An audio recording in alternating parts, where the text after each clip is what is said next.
નમસ્કાર મિત્રો.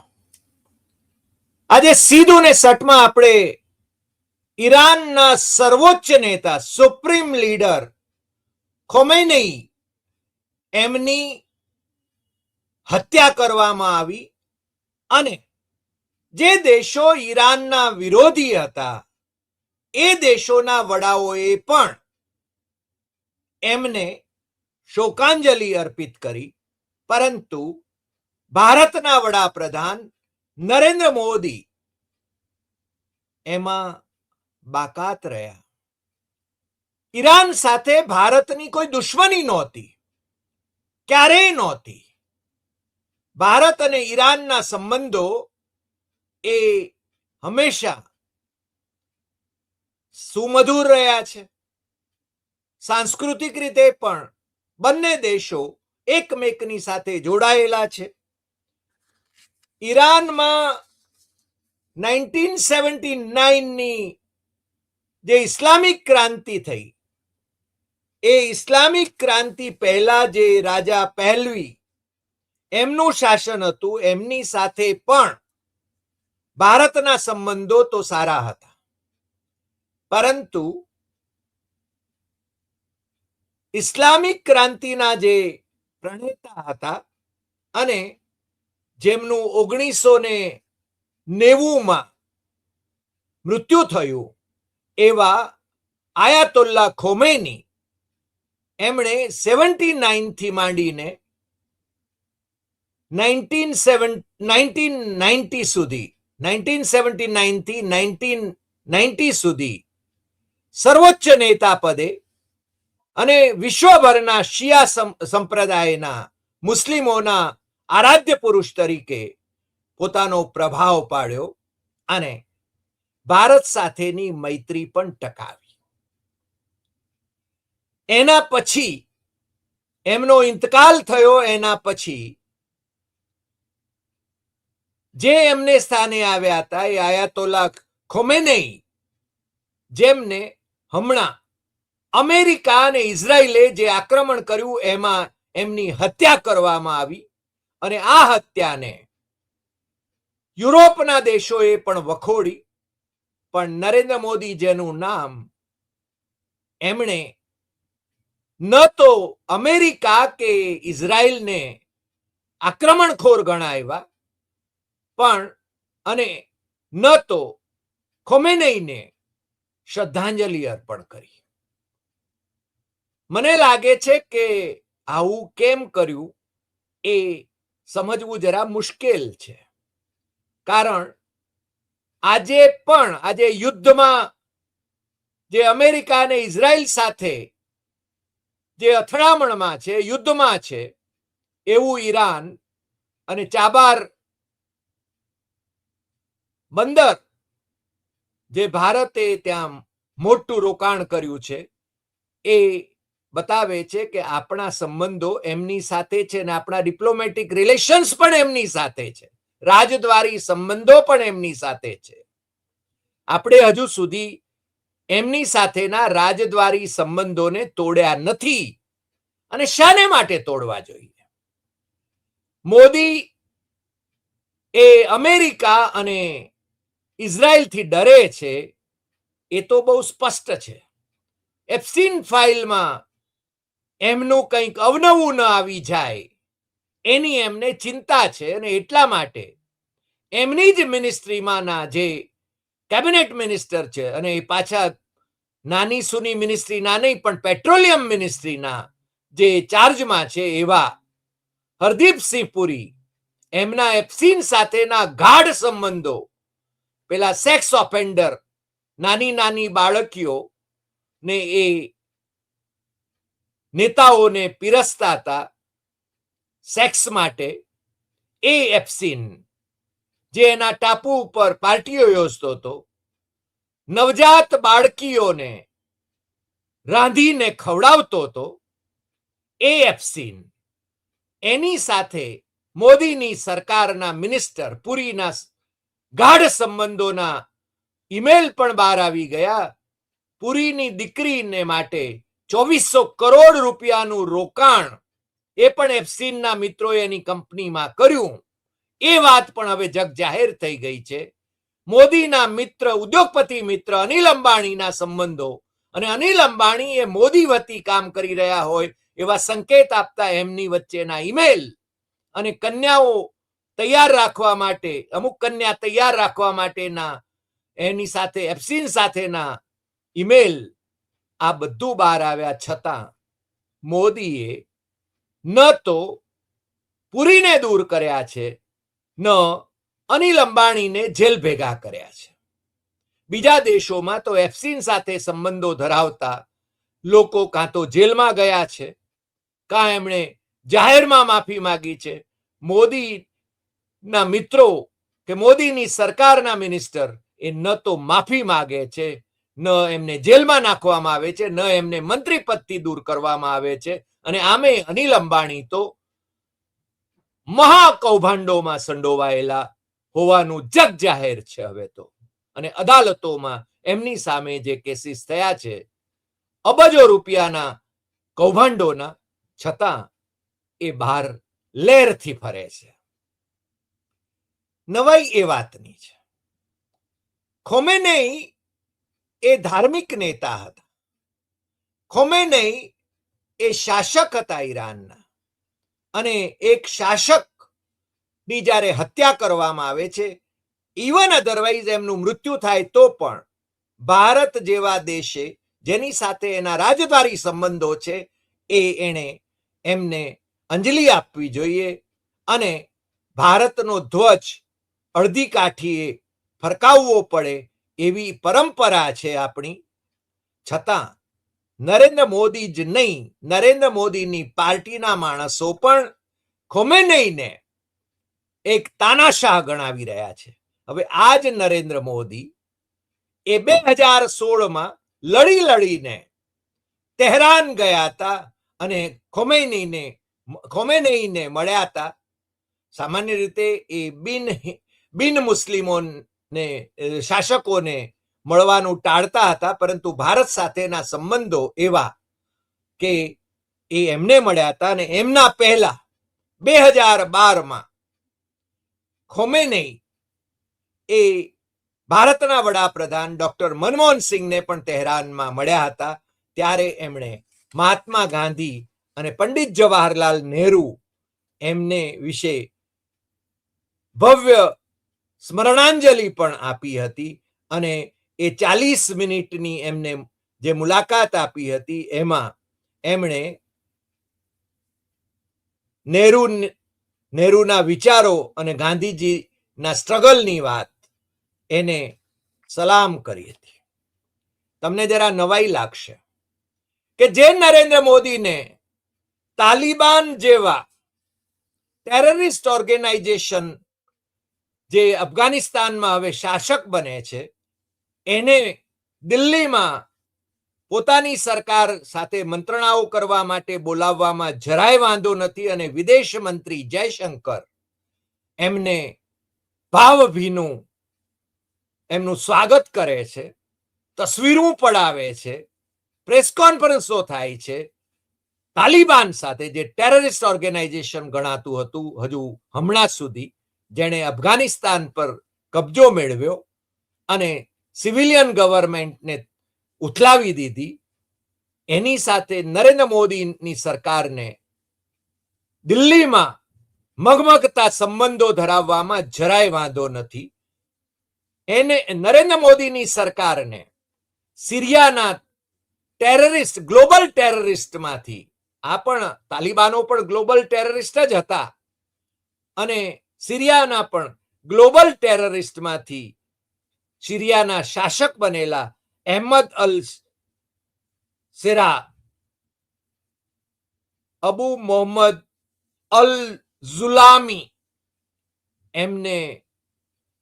એમની સાથે અમેરિકાને, ટ્રમ્પભાઈને સંબંધ હોય, મીઠો સંબંધ હોય, ને ટ્રમ્પભાઈ એનું નામ એ ગ્લોબલ ટેરરિસ્ટ લિસ્ટમાંથી કાઢી નાખે, તો નરેન્દ્ર મોદીને સિરિયાના અત્યારના જે શાસક છે, આ ટેરરિસ્ટમાં, ગ્લોબલ ટેરરિસ્ટમાંથી શાસક બનેલા, એની સાથે સંબંધો જાળવવામાં જરાય વાંધો નથી. પરંતુ ઈરાનના સર્વોચ્ચ નેતા જેની હત્યા અમેરિકા અને ઇઝરાયલે કરી, એ ખોમેનેઈ, આયાતોલ્લા ખોમેનેઈ, એમને અંજલિ આપવાનો પણ એમને સમય નથી, એમને એટલો વિવેક પણ નથી દાખવતા.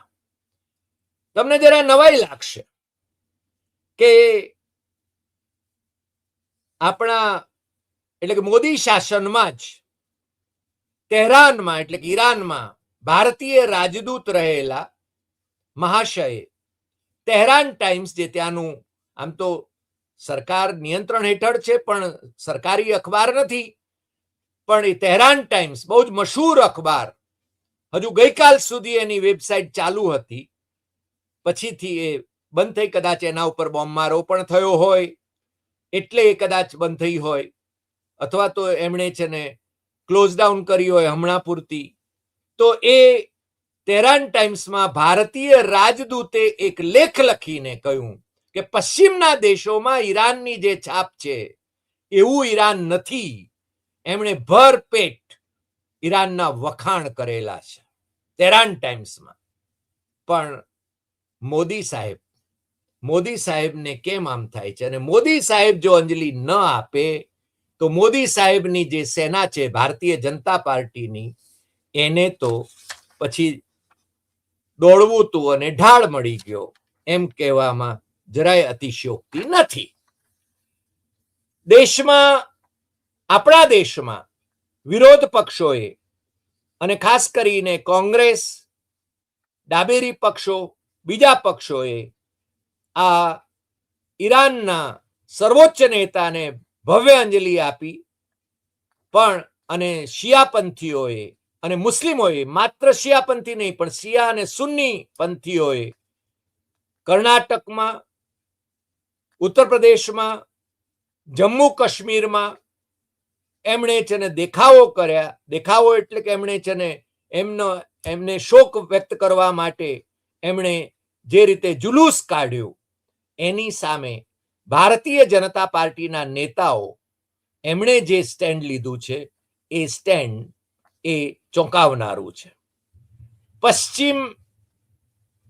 ક્ષમા કરશો, કર્ણાટકમાં વિધાનસભામાં વિપક્ષના નેતા છે ભારતીય જનતા પાર્ટીના આર અશોકે તો આયાતોલ્લા અલી ખોમેનેઈ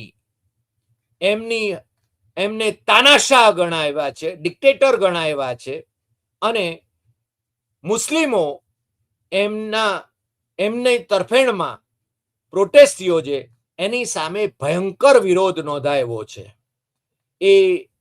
એ કહે છે કે આ મોદી સાહેબ તો ગલ્ફમાં જે લોકો ત્યાં અટવાયા છે, ભારતના લોકો, ખાસ કરીને એમણે કર્ણાટકના લોકોની વાત કરી છે, એમને લાવવા માટે મોદી સાહેબ સક્ષમ છે ને પરત લાવશે. પરંતુ મોદી સાહેબ પેલા અમેરિકાથી જે રીતે ડિપોર્ટ કરાયેલા હાથમાં બેડીઓ અને હાથકડીઓ અને પગમાં બેડીઓ બાંધીને પહેરાવીને કાર્ગો પ્લેનમાં 4 ખેપમાં કે 5 ખેપમાં ભારતીયોને મોકલવામાં આવ્યા, ત્યારે પણ નરેન્દ્ર મોદીએ હરફ ઉચ્ચાર્યો નહોતો, કારણ કે ટ્રમ્પથી ડરે છે. ટ્રમ્પે જે નિવેદનો કર્યા છે, એમણે કહ્યું છે કે મોદીની રાજકીય કારકિર્દી હું ખતમ કરી શકું એમ છું, પરંતુ ખતમ કરીશ નહીં, કારણ કે જ્યાં સુધી નરેન્દ્ર મોદી એ ટ્રમ્પની વાત માનશે, ટ્રેડ ડીલ એમના કહેવા મુજબ કરશે, અથવા તો બીજા નિર્ણયો પણ એમના આદેશ મુજબ કરશે, ત્યાં સુધી એ નરેન્દ્ર મોદીને સત્તા સ્થાને રહેવા દેશે એવો એ સંકેત આપવા માંગે છે. એનો અર્થ એ થયો કે આપણા જે ન્યૂ જર્સીથી જે વરિષ્ઠ પત્રકાર મિત્ર કૌશિક અમીન કહે છે એમ કે ભારત એ અમેરિકાનું ખંડિયું રાજ્ય થઈ ગયું છે. એમણે તો એનો નંબર પણ પાડી દીધો છે. અને બીજા જે ક્યુબાની ઉપર પણ હમણાં ધૌંસ વધારી રહ્યા છે, પરંતુ જેમ ઈરાનને એમણે વેનેઝુએલાની જેમ અમેરિકાએ કબજે કરી લેવું હતું, સત્તા પલટો કરવો હતો, એવું હજી સુધી આ ક્ષણે જ્યારે આપણે વિડીયો રેકોર્ડ કરી રહ્યા છીએ ત્યાં સુધી એ કરી શક્યા નથી અને મંત્રણાઓ માટે તૈયાર થયા છે. પણ હવે ઈરાન કહે છે કે just far and no further, કારણ કે ન તો ઈરાનનો ભરોસો કરી શકાય એમ છે, ન ઇઝરાયલનો ભરોસો કરી શકાય એમ છે. એ મંત્રણાઓ ચાલુ હતી ત્યારે જ ઇઝરાયલ અને અમેરિકાએ ઈરાન પર આક્રમણ કર્યું છે અને ઈરાન હવે ગલ્ફના દેશોમાં જ્યાં જ્યાં અમેરિકાના થાણા છે, જ્યાં જ્યાં અમેરિકાના દૂતાવાસો છે, જે દેશો પોતાની ધરતી ઉપર અમેરિકનોને એ માટે એમની લશ્કરી બાબતો માટે જે પોતાની જમીન આપે છે એ બધાની ઉપર ઈરાને મારો ચલાવવાનું ચાલુ કર્યું છે. અને એટલા માટે ટ્રમ્પભાઈ થોડાક ડર્યા છે. ભલે એ પોતે જરા ન ગભરાયાનો ને હજુ તો એમ કે અમે પૂરા કરી દઈશું એની ડીંગ હાંકતા હોય. પણ આવું કેમ થયું કે નરેન્દ્ર મોદીએ એક સાદો વિવેક પણ ન દાખવ્યો? કોંગ્રેસ સંસદીય મંડળના અધ્યક્ષા સોનિયા ગાંધીએ તો બહુ સ્પષ્ટપણે એવું નિવેદન કર્યું છે કે સંસદમાં આ બાબતની એટલે ભારત સરકાર એટલે મોદીની સરકારના વલણ અંગે ખમૈનીને એની હત્યા સંદર્ભે ભારત સરકારના વલણ અંગે ચર્ચા યોજવાની માગણી કરી છે એમણે. અને એ જ રીતે મલ્લિકાર્જુન ખડગે જે કોંગ્રેસના અધ્યક્ષ છે એમણે પણ આ પ્રકારનું નિવેદન કરીને ખમૈનીની હત્યાને એમણે છે ને વખોડી છે. બાકીના બધાએ વખોડી છે, પરંતુ આ કેમ નથી વખોડતા એ આપણને જરા સમજવું જરા મુશ્કેલ છે. છતાં ઈરાનના સર્વોચ્ચ નેતા આયાતુલ્લા ખામેની એમણે ક્યારેક કાશ્મીર વિશે કોઈ નિવેદન કર્યું હોય અથવા તો એમણે ભારતના મુસ્લિમો પર સરકાર અથવા કાશ્મીરના મુસ્લિમો પર સરકાર એ અત્યાચાર કરી રહી છે એ ભૂમિકા લીધી હોય કે 370 ની જે આર્ટિકલ 370 એ 2019માં એને યોગ્ય એને દૂર કરવાનું યોગ્ય ન લેખ્યું હોય અથવા તો મુસ્લિમોનો નરસંહાર કરાયો હોય હિન્દુઓ દ્વારા, એક્સ્ટ્રીમિસ્ટ હિન્દુઝ દ્વારા, તો એને એમણે વખોડ્યું છે.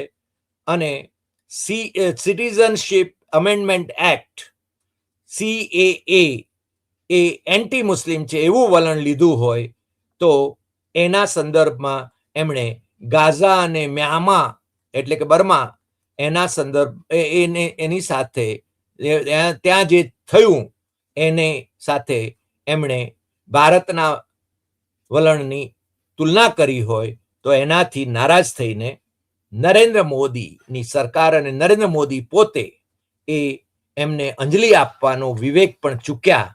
એ મારી દ્રષ્ટિએ યોગ્ય નથી. એ કદાચ એમને જે ભૂમિકા હતી એનો વિરોધ ડિપ્લોમેટિકલી કરી શક્યા હોત, જો કે એમના રાજદૂતને બોલાવીને, દિલ્હીના રાજદૂતને બોલાવીને એમણે 4 વખત, આપણી સરકારે 4 વખત આ વિરોધ નોંધાવ્યો હતો. એટલે મને લાગે છે ત્યાં સુધી ડિપ્લોમસીની અંદર પોલિટિક્સ ન હોઈ શકે.